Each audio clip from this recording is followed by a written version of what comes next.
Hey y'all! Pokemon Crystal using only one Aipom was hands down a great run. So let's continue this week with a Pokemon that I think will struggle. This week, I'm going to try to beat Pokemon Crystal using only one Sneasel. As usual, the rules are I can only use Sneasel in battle, and I can't use any trainer items in battle. By the way, if you like this kind of content and want to see more, be sure to subscribe and check out more of these videos on my channel. Sneasel is best known for being that Pokemon that people always have to Google how to evolve into a Weavile. In terms of the viability in this game, Sneasel's a bit of a fringe case. 95 base attack and 115 base speed are some of the best for any unevolved Pokemon in this game, but there's a glaring problem. You see, Sneasel is a dark ice type Pokemon, and like Black Ice on the highway, that spells bad news in Crystal. All dark and ice moves are special in this game, meaning they work off of Sneasel's abysmal 35 base special attack. That's going to make it tough to claw our way to victory. The dark type is meant to represent evil, which aptly describes Game Freak when they designed this Pokemon. Alright, let's do this. Off at Professor Elm's lab, I use the Universal Pokemon Randomizer to replace Chikorita with Sneasel so that our rival will pick the fire type Cyndaquil. And it should surprise no one that the little Porcupiro will be the hardest for an ice-type Weasel to handle. And of course, I like to make things hard on myself. Sneasel is an evil monster known to live in the snowy mountains and attack sleepy travelers with its sharp claws, so I nickname ours Yeti Kruger. Sneasel starts off with just Scratch and Leer, but even so, we're able to beat the rival Bubs right away, mostly due to our high attack stat and the fact that Cyndaquil doesn't have a fire move yet. You know, it's probably going to be the case during this run that our best moves are ones that won't even get the same type attack bonus, but at least they'll be physical. 35 base special attack just ain't it, buddy. Heading off to the gym in Violet City, I take on the flying type gym leader Faulkner. We're at the same level as his Pokemon, but his Pidgeotto is super strong, and Sneasel's pretty frail. We take a ton of damage from his attacks and just barely manage to eke out a win thanks to holding a berry. Guess you could say that was very convenient. Honestly, I can't believe it's taken me 69 challenge videos to make that terrible joke. I guess the wells run dry. Now that I'm in Azalea Town, it's time to take on the rival Bubs once again. Along the way, I grabbed the TM for Swift and Union Cave and taught it to Sneasel. We also need to use the Mudslap TM we got for beating Faulkner to get past Bubs' Ghastly. And it's a good thing we got Swift too, because Quilava lowers our accuracy with Smokescreen. Swift is not only our strongest move, but it also never misses. Just like Bullseye, that villain from the god-awful Ben Affleck Daredevil movie. 10 out of 10, do not recommend. After beating Bubs, I head next door to take on Bugsy the Bug-type gym leader. Swift is really strong, and makes quick work of the Metapod and Kakuna, or as I like to call them, Metapuna. Yeah, something about that just ain't right. More importantly, Scyther's Fury Cutter hits for super effective damage, and that damage doubles each turn, making this battle a closer finish than the Gillette 3 Mach Turbo Razor. Oh, now I remember! Sneasel evolves using a Razor Claw! Next up is the Goldenrod City Gym in Whitney's Miltank. Despite our severe lack of bulk and weakness to rollout, Sneasel is able to cheese out a victory thanks to the Fury Cutter TM that we got from Bugsy. It might start off weak, but it doubles in power each turn, so by the time Miltank comes out and tries to start rolling like an air raid siren, the milk has already soured, and Sneasel's Fury is able to cut the cheese for an easy victory. Was that a good joke? Fart from it! Off at the Burnt Tower in Ecruteak City, I take on the rival Bubs once again. He's hanging out looking for some dogs, so it only makes sense that I beat him up with a cat. While I was in Goldenrod City, I grabbed the TMs for Dig and Ice Punch. Ice Punch might be using our much weaker special attack stat, but it's still a decent coverage move. Dig, on the other hand, is a physical move, and one of the best we'll get for a very long time. With these two upgrades, Sneasel skillfully surmounts what is normally a strenuous showdown. Next up is the Ecruteak City Gym Leader, Morty.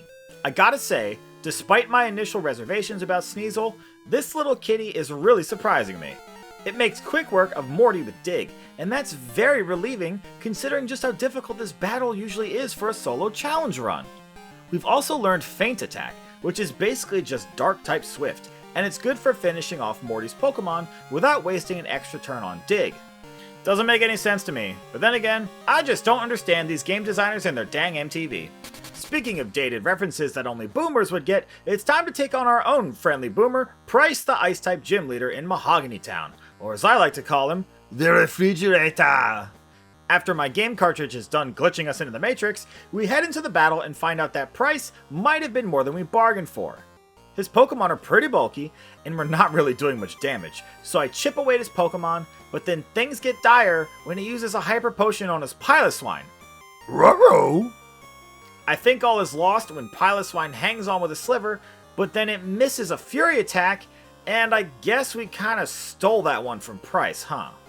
Well, I'll have to make it up to him later, but for now, he'll just have to settle for a Cryo-U. Next up is Jasmine, and I am not excited about the fact that we have to fight her. We're weak to Steel, and considering our low special attack stat, it's going to be muy difícil to exploit her Steelix's lower special defense. But there is one solution, and it might seem pretty obvious. Be a jerk! Yeah, that's right, I just reset this battle until we freeze the Steelix. Well, old chap, that doesn't seem to be very sporting of you.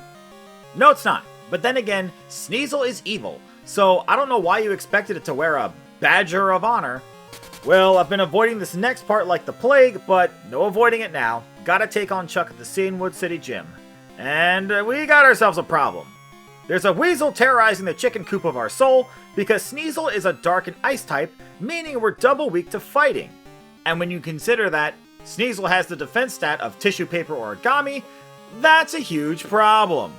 I lost this gym battle repeatedly until eventually Chuck finally missed all of his dynamic punches, which even at our much higher level are a 1-hit KO. Heck, they're probably a quarter-hit KO. In the Team Rocket Radio Tower anime arc, we take on the rival Bubs in the basement underground. Our level is high enough that we take Bubs out lickety-split. He even has the nerve to try fighting our Sneasel with his own Sneasel. What are they, just giving these things out for free? You know, it's been a real fun time, Bubs, but it's the summer and I've got things to do. Hey, maybe I'll go check out the local carnival. I hear they have a nice Ferris wheel. Ferris wheel. Ferris wheel.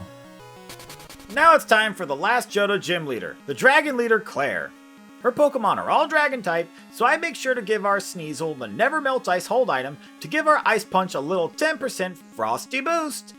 All of her Dragonair go down in a single hit, but her Kingdra is neutral to Ice thanks to its part water typing. Even so, we defeat Claire by soft serving up a victory with our Frosty Punches. Before the Elite Four, we traverse Victory Road to take on our rival Bubs one last time. Not much has changed since the last battle where we mopped the floor with him, despite Bubs' best efforts. His Typhlosion lands a smokescreen, which is basically the only way that we could lose this battle. But Slash is coming in real hot, doing massive damage every time it lands a critical hit. Sneasel even felt charitable and missed 3 Ice Punches in a row against the Golbat. Then, Sneasel misses a Slash on Kadabra, letting the Psychic Fox disable our Slash. And even after all that charity, and even without our claws, Yeti Kruger cannot be stopped. Well, here are the stats and moves at the Elite Four. Sneasel gives us a little wink as if to say, "Hey, bet you didn't think we'd get this far, huh?" Level 51 is a lot lower than I initially expected it to be by the Elite Four. So let's see how it goes.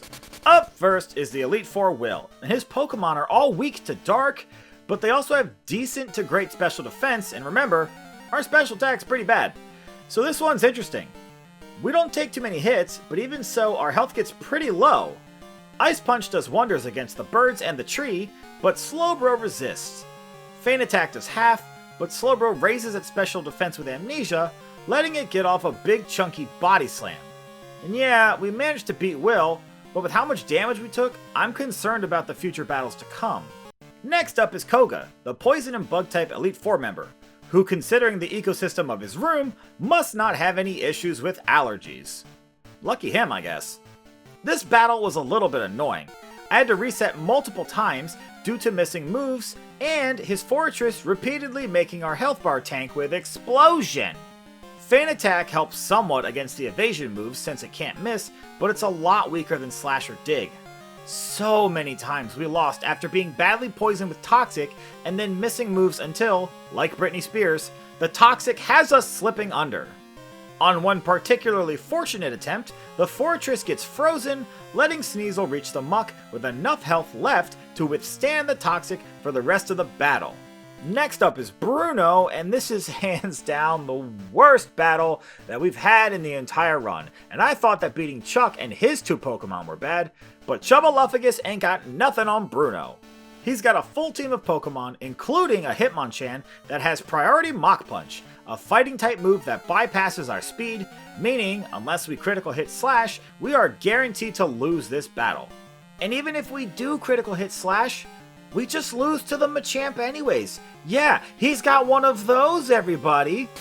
So I exit the Indigo Plateau and go do a few fetch quests and errands. And even with the much stronger return and 2 extra levels, this battle is impossible. I have found a solution to our problem though, but I already know that some people are going to hate it. I spelunked around the bottom of the Slowpoke well until I found the held item King's Rock. It's the thing you have Slowpoke hold so that it evolves into Slowking via trading, but it also has an in-battle effect. The King's Rock gives the holder's moves a roughly 12% chance to flinch the target. Yep, that's how I did it. That's how I got past Machamp. And no, that's not cheap. That's just King's Rock and roll, baby. And if you think it is cheap, just ignore the fact that it took a half an hour of attempts just to get that flinch. Next up is the Dark-type Elite Four member Karen. This battle was frustrating, but compared to Bruno, it was like buttercups and daisies.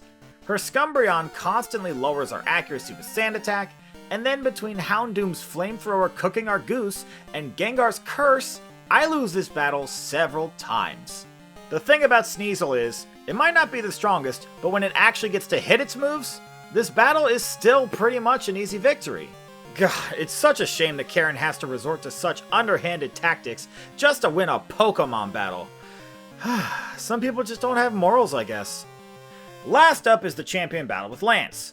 Most of his team is weak to ice, so I equip the Never Melt Ice onto our Sneasel and prepare for battle. Lance actually makes a crucial misplay here. He sets up Rain Dance with his Gyarados, which boosts the power of his Hydro Pump by 50%, but halves the power of fire moves, which actually helps Sneasel. Once Gyarados goes to sleep with the fishes, Lance sends out his Charizard, while the rain is still active. And while rain is on the field, Sneasel's weakness to fire is essentially negated. And then, we proceed to blast through the rest of Lance's team. Things could have actually been tricky had he waited for the rain to expire before sending out the Charizard, but alas, he's an idiot. And with Lance defeated, we have become the champion of the Pokemon League, but you know the run isn't over yet. I'm always going to consider beating the final trainer Red as the true ending, unless of course a Pokemon is just impossibly bad. With the Elite Four defeated, I hop on the SS Aqua and sail on over to Kanto to take on their 8 gym leaders to earn the right to challenge Red atop Mount Silver, which is normally the point in the game where you're able to get a Sneasel. Kinda seems like a waste of time at that point to catch a Pokemon right before the final battle, only to train it up about 30 to 40 levels, especially when it's not that great.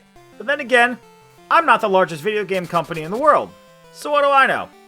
Anyways, the first 7 gym leaders were not much trouble at all, so now it's time to take on the final Kanto gym leader Blue. Here is where the lack of same type attack boosted moves comes to bite me in the butt. Our best move against the Arcanine is the ground type Dig, which is only 60 base power and doesn't get a boost from either of our typings, meaning Arcanine can survive and land a devastating flamethrower that usually takes us out after some initial damage from the Pidgeot. It's not until many resets in, where Sneasel lands a critical hit on the Arcanine, that we're able to win this battle. And even with the critical hit, Gyarados' rain-boosted Hydro Pump still does a butt-ton of damage. Well, if this is how much we struggle with Blue, Red's gonna be a problem. And just like Jay-Z and the number 99, Red is nothing but problems. The Pikachu is the 1 out of 100 that ain't a problem, but the Charizard absolutely incinerates our Sneasel, and not even the King's Rock is going to help us here, so there's nothing left to do but level up. I spend what feels like several hours grinding Sneasel to level 73, but even with the 7 extra levels, it's not our lucky number. We still can't survive a Flamethrower, and even freezing the Charizard won't help, because Flamethrower will just immediately thaw it out. Okay, so at level 77, we've added 4 more excruciating levels, and we can finally survive a single flamethrower. Hooray! Only to immediately be knocked out by a second one. Because Return is not a 2-hit KO. Yay! Alright, another 8 levels, and we're at level 85. And while I no longer have the will to live, I have gained the ability to 2-shot the Charizard. So you know, that's pretty nifty. Still, and you'll be forgiven for forgetting this, but Red has 4 other Pokemon after the Charizard. Sick! Once the Zard goes down, we need a very specific sequence of events to occur. We use leftovers combined with the stalling capabilities of Protect and Dig to recover as much health as possible, whenever possible. Additionally, I could one-hit KO the Venusaur with Blizzard, and while it hurts me to pass up the opportunity to make a Dairy Queen joke, I keep Ice Punch's weaker damage to allow it to set up Sunny Day. With Sunny Day active, the Blastoise has to spend a turn setting up Rain Dance, which gives us extra turns to stall for health. After that, we can stall out the Rain Dance, knock out the Chunky Toidle, and finish off the Espeon, winning the battle. And with that, the challenge is over. You know, Sneasel really got the raw end of the deal with Game Freak. It's almost like they made it bad on purpose. Its stats actively work against its typing, plus you can't even get one until you've gained access to Mount Silver, and we've already beaten most of the game at that point. Basically, all that is just to say, it ain't easy being Sneezy. Well, as always, I want to thank you for making it to the end of this video. These videos are a lot of fun, but also a lot of work, so I really do appreciate it. There's a playlist on my channel where you can find the rest of my Pokemon Challenge videos if you want to check those out as well. And if you like this kind of content and want to see more, be sure to subscribe and enable notifications so you'll know right away the next time one of these episodes is uploaded. And let me know in the comments what other Pokemon you want to see, and I'll probably do it. Next week, I'm going to try to beat Pokemon Red using only one Psyduck. Anyways, until next time,